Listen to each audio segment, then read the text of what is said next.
ka danna subscribing sannan ka danna alamar ƙararrawar sanarwa domin ta haka ne za ka dinga samun labaranmu kai tsaye da zarar mun ɗora. To fa, auren Maiwu shirya da 'yar Guda an jingine shi gefe guda, idan kuka ce ma an fasa ba ƙarya kuka yi ba. Masu sauraron mu barkanmu da wannan lokaci, sannunmu da sake kasancewa da mu a cikin wannan tasha ta mai albarka. Kamar yadda kuka sani, ana ta hayya dangane da auren 'yar Guda da kuma Maiwu shirya. Inda a da ya amince Maiwu shiryan zai auri 'yar Guda, don har gwajin genotype suka je suka yi. Inda daga bisani bayan jin goyon bayansa da wasu suka yi, musamman Mansura Isa da ta fito tana wasu jawabai akan auren nasu. Hakan ta bashi dama ya fito nuna a ƙarshe shi ba tirsasa shi aka yi na cewar sai ya aminta da cewa zai auri 'yar Guda ɗin, amma gaskiya shi ba zai iya auren ta ba.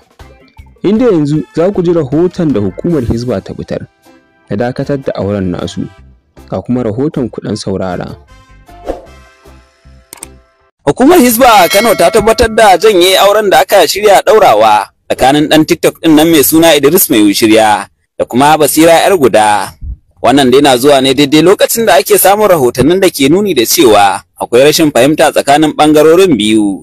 A wani saƙon murya da mataimakin babban kwamandan Hizba a ɓangaren ayyuka na musamman Dr. Mujahiddin Aminuddin ya aikewa manema labarai, ya ce bayan gwaje-gwajen da suka yi wa saurayi da budurwar wato Idris Maiwu shirya da kuma Basira 'yar Guda sun fahimci cewa sun yi hakan ne domin kwatar kansu daga hannun kotu. A yanzu haka dai an janye auren saboda rashin jituwa tsakanin masoyan guda biyu. Hukumar Hizba ta ce an ɗauki wannan matakin ne domin gujewa rikici da kuma tabbatar da auren ya kasance cikin yardar juna da kuma fahimtar masu ruwa da tsaki. Rahotanni sun ce Hizba ta shiga lamarin ne bayan da aka samu cece-kuce a kafafen sada zumunta akan yadda aka tsara bikin, tare da cewa wasu bayanan sun saba wa ka'idojin aure a tanadin da addinin musulunci ya yi. Kazalika mukaddashin kwamandan Hizbar Dr. Mujahiddin Aminuddin na jihar Kano ya ce Hizba za ta mayar da mutanen biyu zuwa kotu domin ɗaukar mataki na gaba. Dama dai lamarin na Ashir Maiwu shirya da kuma Basira 'yar Guda ya haifar da cece-kuce a Najeriya. Saifullahi Gambamin Jibir daga Kano a Najeriya. Da yanzu 'yar Gudaliya ga sadakinki. Gashi nan ki karbe shi a hannunki. Yanzu baby ni zaka kawo wannan sarakin. To ai ni wallahi kin fi karfin haka. Na yafi wannan saraki ba na so. A me yasa zaki ce ba ki san saraki? Ba na son sarakin. Dai na fuka. Na ba taba da wannan ranar za ta zo. Kai hakuri dama abin ya gaji haka. Kai hakuri. Kai hakuri goge mishi.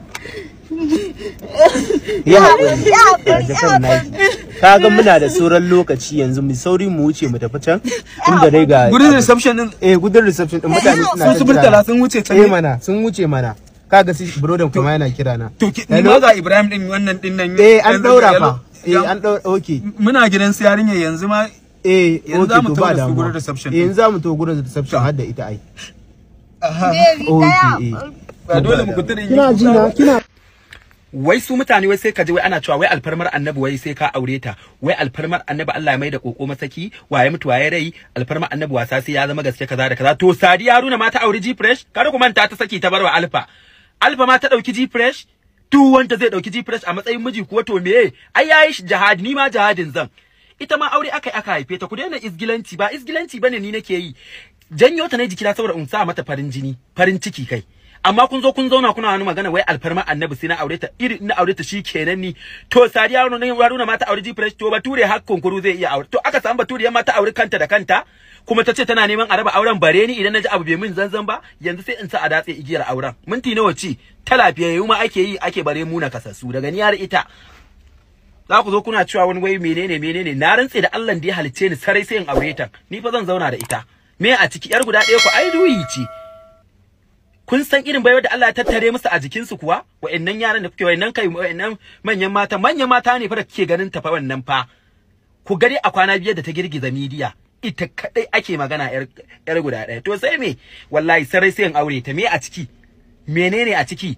Bature ma ya auri kunkuru, Bature kansa da kansa aka samu wata Baturiya a Misira take ko a Germany ta auri kanta. Ta zo ta ce wai tana son kuma kotu ta raba wannan aure, ki ji wani rashin mutunci. Sai ni jama'a kar ku manta da Facebook din mu da Allah aje ai following din mu ai supporting din mu saboda mu taimaka wannan baiwar Allah marainiya mara karfi kuma da take da wata halitta mutane suke ganin kamar wannan ba a janyo ta a jiki ba a wannan, to yanzu Allah yayi, kun san Allah shi yake fitar da rayayye a jikin matacce, ya fitar da matacce a cikin raye, to yanzu ya fitar. Gashi nan jama'a ku za ku yi supporting ɗinta wajen samun cin ta shan ta ilimin ta karatun ta nutsuwar ta auren ta, dan Annabi Muhammad mi mata wannan supporting din.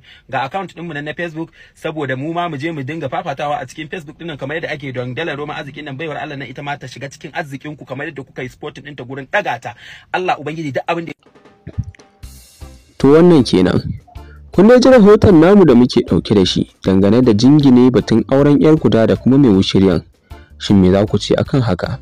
Ku bayyana mana naku ra'ayin. Ku ci gaba da bibiyar mu a cikin wannan tasha ta mai albarka. Kar ku manta da idan wannan shine karan ku na farko a shigowa wannan channel din ta mai albarka, kar ku manta da ku danna mana subscribe sannan ku danna alamar ƙararrawa wanda zarar mun dora muku bidiyo zai zo gare ku, sannan ku yi mana like da sharing. Lakin ɗinku shine zai dinga tabbatar mana da duk abin da muka dora muku yana matukar gamsar da ku. Mun gode da sauraron mu da kuka yi.